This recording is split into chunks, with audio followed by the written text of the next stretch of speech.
तो Indian sports के दुनिया में एक बहुत बड़ी खबर आ रही है। पूरे 20 साल के लंबे इंतजार के बाद भारत फिर से एक बड़े मल्टी स्पोर्ट्स इवेंट की मेजबानी करने जा रहा है। पर रुकिए, ये कहानी सिर्फ कुछ खेलों की नहीं है। असल में ये एक बहुत बड़े सपने की तरफ पहला कदम है। चलिए समझते हैं कि ये सब क्या है। 100। ये जो नंबर है ना, यही इस पूरी कहानी का हीरो है। इसी एक नंबर की वजह से 2030 के ये गेम्स इतने ज्यादा खास होने वाले हैं। पता है क्यों? क्योंकि ये होंगे सेंटेनरी गेम्स, मतलब कॉमनवेल्थ गेम्स की शुरुआत के ठीक 100 साल पूरे होने का जश्न। जी हाँ, आपने सही सुना। ये बात अब लगभग पक्की हो चुकी है। साल 2030 में कॉमनवेल्थ गेम्स का 24वां एडिशन भारत के अहमदाबाद में होने वाला है। पूरे 2 दशक बाद। वाकई क्या शानदार कमबैक है ये। याद है 2010 के दिल्ली कॉमनवेल्थ गेम्स? उसके बाद से सोचिए पूरे 2 दशक बीत गए हैं। 20 साल, ये बहुत लंबा समय होता है ना? और यही बात दिखाती है कि ग्लोबल स्पोर्ट्स स्टेज पर भारत की ये वापसी कितनी ज्यादा मायने रखती है।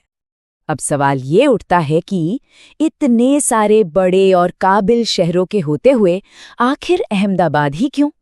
अरे इस रेस में तो भुवनेश्वर भी था, और तो और नाइजीरिया जैसे दूसरे देश भी दावेदार थे। तो चलिए देखते हैं कि अहमदाबाद ने बाजी कैसे मारी।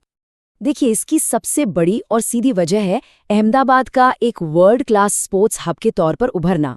वहां दुनिया का सबसे बड़ा क्रिकेट स्टेडियम है, जबरदस्त सरदार वल्लभ भाई पटेल स्पोर्ट्स एनक्लेव है, जहां मॉडर्न फैसिलिटीज की कोई कमी नहीं।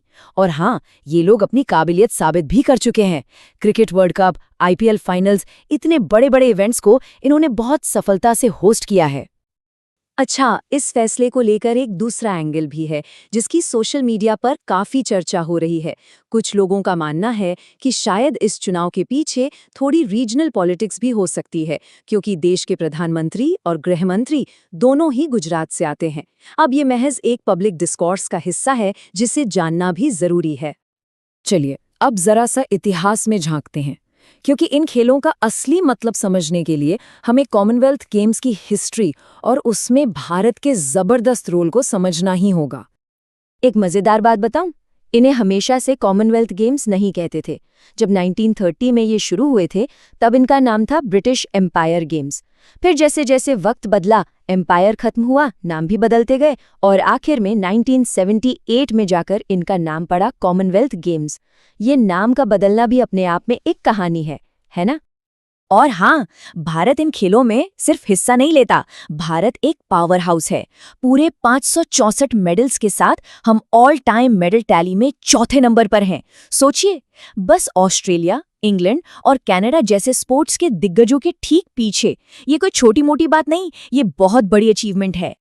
तो सवाल फिर वही है, अगर भारत कॉमनवेल्थ में पहले से ही इतना जबरदस्त परफॉर्म कर रहा है, तो फिर 2030 में इन खेलों को होस्ट करने का असली मकसद क्या है? बस यहीं से ये कहानी और भी दिलचस्प हो जाती है। ये है असली खेल। देखिए, 2030 के कॉमनवेल्थ गेम्स मंजिल नहीं, बल्कि मंजिल तक पहुंचने का एक बहुत जरूरी पड़ाव है। और वो मंजिल, वो बड़ा सपना है 2036 के ओलंपिक गेम्स की मेजबानी। इसको ऐसे समझिए, ये 2030 के गेम्स भारत के लिए एक तरह से हाई स्टेक्स ड्रेस रिहर्सल हैं। अगर भारत इन गेम्स को बिना किसी गड़बड़ी के एकदम परफेक्ट तरीके से ऑर्गेनाइज कर लेता है, तो 2036 ओलंपिक्स के लिए उसकी दावेदारी वो कई गुना ज्यादा मजबूत हो जाएगी। पूरी दुनिया की नजरें हम पर होंगी। तो ठीक है, मेजबानी का गर्व अपनी जगह है, लेकिन इसके अलावा और क्या दांव पर क्या लगाया भारत के लिए? असल में बहुत कुछ लगा है, पैसों के लिहाज से भी और दुनिया में अपनी इमेज के लिहाज से भी। $4 बिलियन। जी, ये एक अंदाजा है। कहा जाता है कि 2010 के दिल्ली गेम्स ने इंडियन इकोनॉमी को लगभग इतना ही एक इनडायरेक्ट बूस्ट दिया था। तो उम्मीद यही है कि 2030 में भी टूरिज्म, ब्रॉडकास्टिंग और एडवर्टाइजिंग से इकोनॉमी को एक तगड़ा पुश मिलेगा। लेकिन ये बात सिर्फ पैसों की नहीं है, इसका असर कहीं ज्यादा गहरा है। सोचिए, जब दुनिया के करीब 74 देश आपके घर आते हैं, तो आप पूरी दुनिया को एक मैसेज देते हैं। मैसेज कि भारत एक सेफ, केपेबल और मेहमान नवाज देश है। ये भारत की सॉफ्ट पावर और इंटरनेशनल इमेज के लिए एक जबरदस्त बूस्ट है, जो आगे चल के टूरिज्म और इन्वेस्टमेंट लाने में बहुत मदद करेगा। तो आखिर में हम घूम फिर कर उसी एक बड़े सवाल पर आ जाते हैं, क्या 2030 के ये ऐतिहासिक सेंटेनरी गेम्स भारत के सबसे बड़े स्पोर्ट्स ड्रीम यानी ओलंपिक की मेज़बानी के सपने को हकीकत में बदलने के लिए वो परफेक्ट लॉन्चपैड साबित होंगे? खैर, इसका जवाब तो आने वाला वक्त ही देगा।